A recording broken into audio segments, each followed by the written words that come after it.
at the CCI Tech Center talking about the PreSonus StudioLive 16.0.2 digital mixer.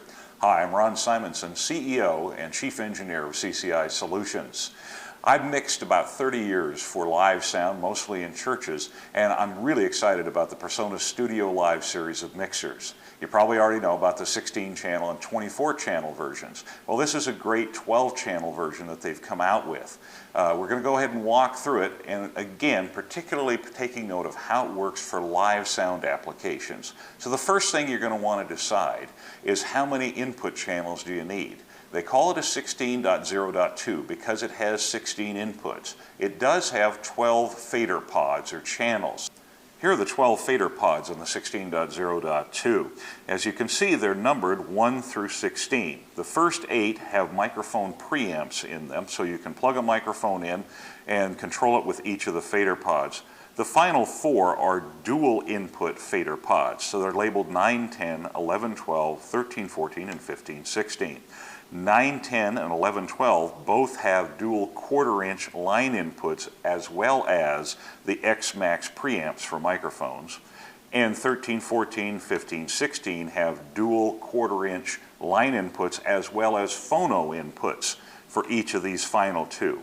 So again, you can run up to 12 microphones, and these are the fabulous PreSonus XMAX preamps.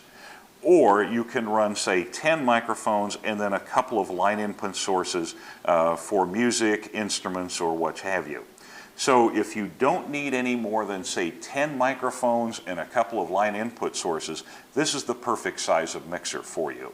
If you need more than that, then I recommend that you take a look at the 16.4.2. We've got a great video on YouTube that reviews that mixer, and you'll want to take a look at that. So again, we have 12 microphone inputs.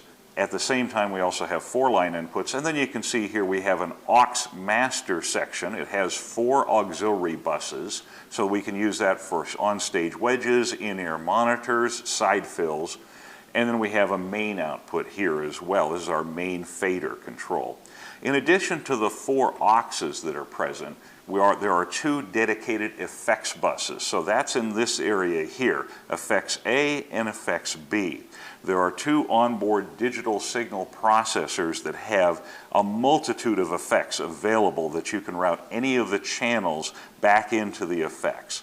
So again, 4 aux buses that you can feed wedges with, 2 effect sends with 2 onboard effects devices. Now for live sound use, let's go ahead and take a look at see how each individual channel fader might work. First thing I start out with is my trim control. Always set the trim control, make sure that the channel is operating within the level that you need it to operate so you're not distorting. So obviously the StudioLive has the trim control right up here.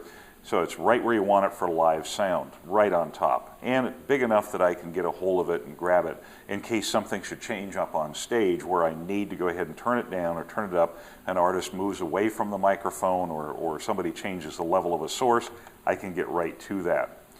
The next thing you'll notice, of course, is the famous PreSonus Fat channel.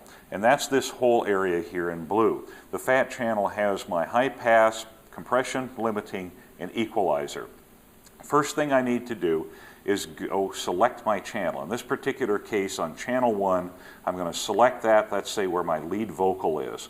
If I have a lead vocal, I'm going to want to high pass that microphone. So I simply turn the high pass on.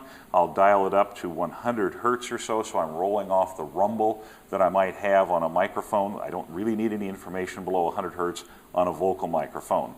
If I wanted to go ahead and set that for channel 2, then I just select channel 2. That's, say, my guitar. I go ahead and take the high pass off of that. Then it doesn't matter where the high pass frequency is because I've got it out. But guitar, I'm going to want to run down to a lower frequency range. So that's really handy to have that in and out button on the high pass. So let's go back to channel 1. I'm not going to run a gate on the vocal microphone for my worship leader or lead singer. I might do that, of course, on a kick drum, and if that's the case, I simply press it on and I go ahead and adjust the threshold. Now we go to the compression and limiting. If on my lead vocal, which is channel 1 here, I go ahead and say I want to put that in, press the on button, then I adjust the threshold so that the compressor will kick in at the level I need it to compress in.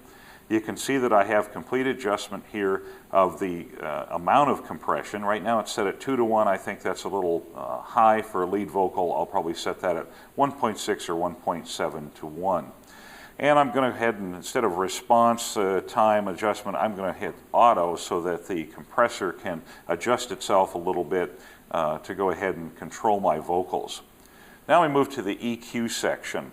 The EQ section is out right now. You can see none of the on buttons are on. This is what's called semi-parametric EQ, in that I have control of the level and the frequency. So this is how much EQ, and this is where on the frequency spectrum the EQ is going to take effect. So the first thing I do on my low frequency is turn it on. I decide whether I want it to be shelving. Do I want to roll off, or do I want to have a boost of the low frequencies in general from the knee frequency here on down? I'm going to go ahead and leave it as a peaking EQ. And I may want to say, look, I know that this vocalist has a resonance at about 225. I dial that in. I pull a little bit of that out with the level control, and away I go. On the mid frequency, I may say, you know, I want a little bit more presence. I just need to be a little bit more bite out of my lead vocal. Go ahead and press that in. I'm going to run it up to maybe 2.4K.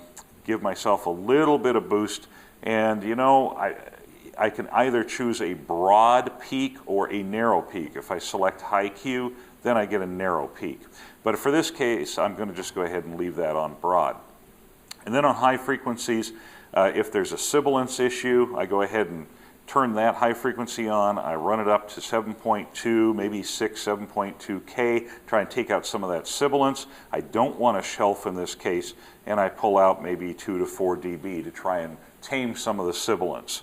If I had an instrument where I said, you know, I just need some more high frequency, I need some more air, then I'd go ahead and flip in the shelf mode, and I'd go ahead and boost that frequency just to give it a little bit more air. But again, in this case, we're looking for sibilance, so we're going to pull that out.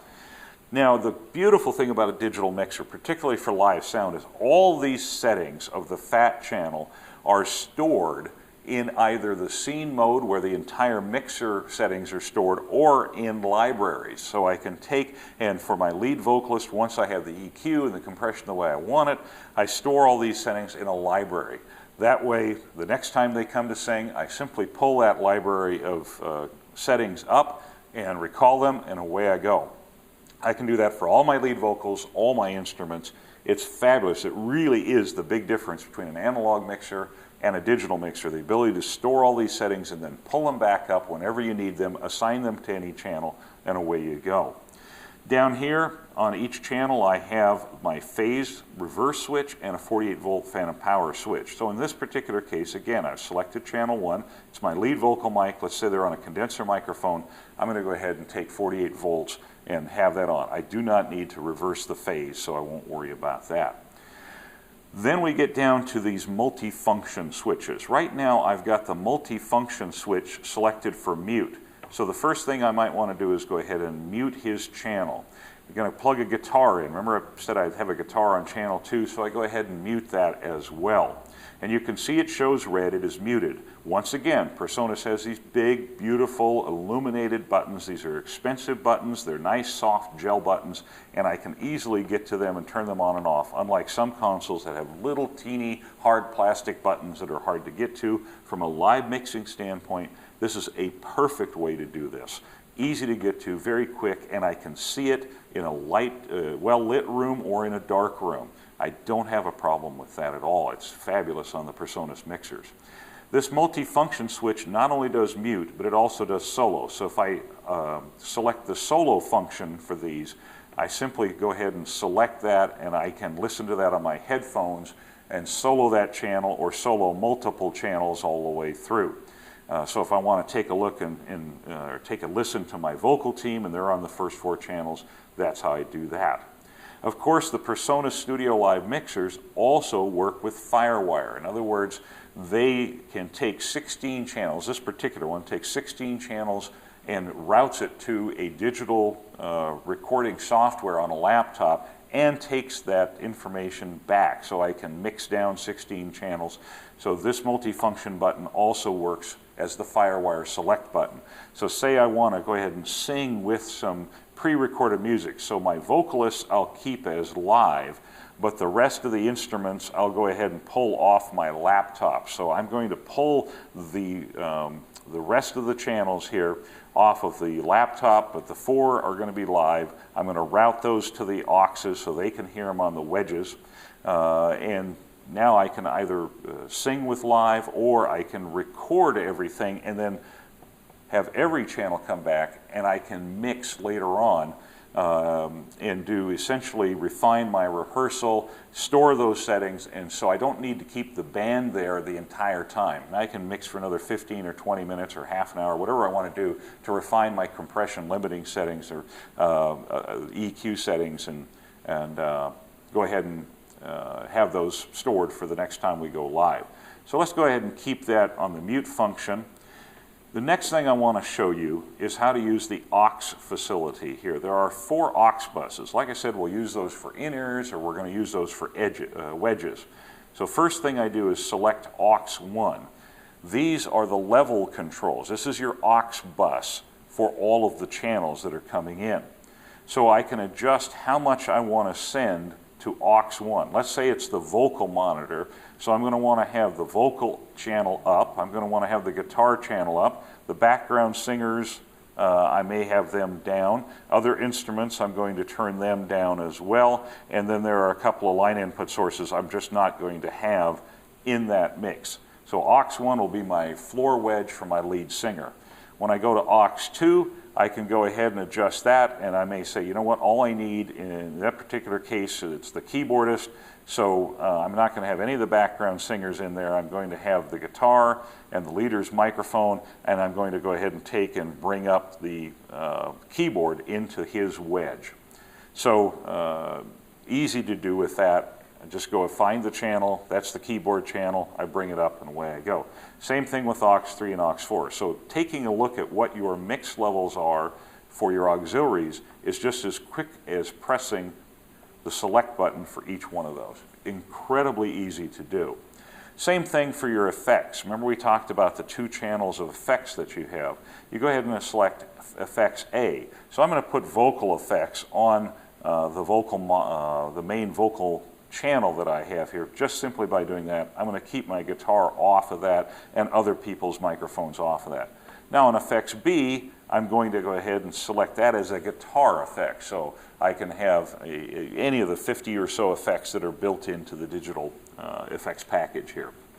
Again, very easy to do that. One other thing I'm going to show you is the EQ. This board has an onboard 1/3 octave EQ that is assigned to the main outputs. The 16 and 24 channel versions have 4 dual 1/3 octave EQs that you can assign. But because this is a more compact board, it has the 1. So how do you get to adjust all 31 bands of that EQ? You simply press the GEQ button. And what that gives you is your first 12 bands of EQ, and I simply select them over here. I can rotate through the bands, and you'll see that the active channel just goes right across, and away I go. And I can adjust any of those levels by simply moving them up or down. This will be now the 20K, and I can go all the way back through to the bottom, and that'll be my 20 Hertz channel. So the EQ, I can EQ, for instance, powered main speakers, if I have left and right main speakers, the QSC K-Series speakers or wonderful speakers, any of the JBL Eon series, anything like that. I've got a full EQ for my speakers already in the board. Simply select it there. Once I have it, I can store it into memory. So I can actually store into memory several different settings. If I'm using different types of speakers, I'm using one type of main system, 1 gig, and then a different main system, another gig, I simply call up the settings that are already in there. So that's the GEQ button. So you can see everything you really need to be able to control is right along the left side of the mixer here. Your select buttons here are simply to select what channel that you want to use, that you want to control. And then let's take a look at the faders. Just simply, they're 60mm faders. We would call them a medium throw faders. The 16 and 24 channel versions of the PreSonus StudioLive series have 100mm, what we call long throw faders. But these 60mm faders are certainly long enough to get a really nice, smooth transition in your levels. So some mixers that have really small fader lengths, there's just too much level difference between, say, a 10 and a 5 setting. So you go ahead and make an adjustment, and it's just really audible and very sharp transition. Here you've got a reasonably long fader to work with. Same thing on the auxes as well. You've got 60mm faders, and away you go. You've got plenty of control there. You do have a couple of other things, the talkback control. So if you need to talk back to the auxes on the stage, you simply plug a microphone in the back here, select the aux 1, 2, bring the level up, and you can talk to people that have, for instance, our floor wedges on aux 1 and 2 or 3 and 4. And then the talk button to turn the microphone on and off. The solo levels here, you can solo as a pre-fade listen, PFL, or an after-fade listen. So you can listen to the mix as it's done with the faders, or you can listen to it pre-fade in case the faders are down. And of course your phone's control. So let's take a look at the back of the mixer now, and I can show you the fairly straightforward back of the mixer and how you're going to plug in and interface with the mixer. Here's the back panel of the 16.0.2. You can see all 12 microphone inputs at the top of the panel. Again, these are PreSonus's famous XMAX preamps, so clear, clean sound. These first 8 inputs also have a 1/4-inch balanced TRS line input to go in. So you can run a line input, you can run a keyboard, you can run any sort of line input in there. Here are channels 9, 10, and 11, 12. You can see that they do have the XMAX preamp, the balanced XLR. They do have the same line input, but they have 2 of them. So you can run a stereo source in here. And on the final 2, not only do you have the 1/4-inch stereo, but you have the RCA stereo. Here's your talkback input and level control. It does have 48-volt phantom power, so you can use a condenser microphone. And you have a trim level control right here, just like the trim control on the top of the mixer. The output section, you've got 2 balanced outputs here for the mains, left and right, and a trim control, plus a mono output and a trim control.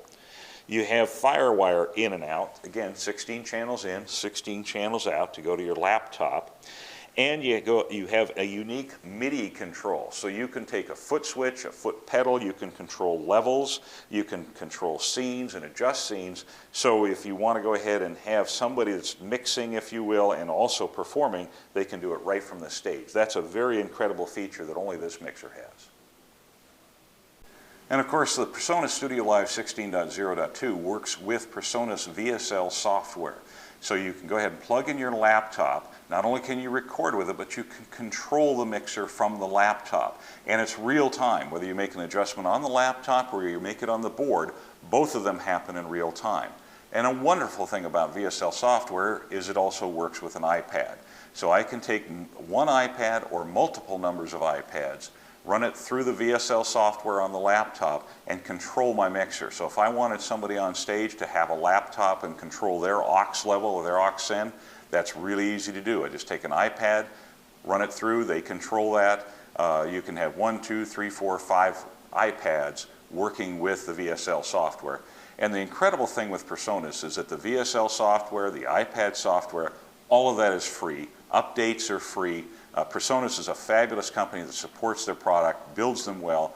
I think you're going to find the 16.0.2 to be a really groundbreaking mixer and perfect for people that need, like I say, 10 to 12 microphone inputs and all the control you can ever imagine on one very compact package.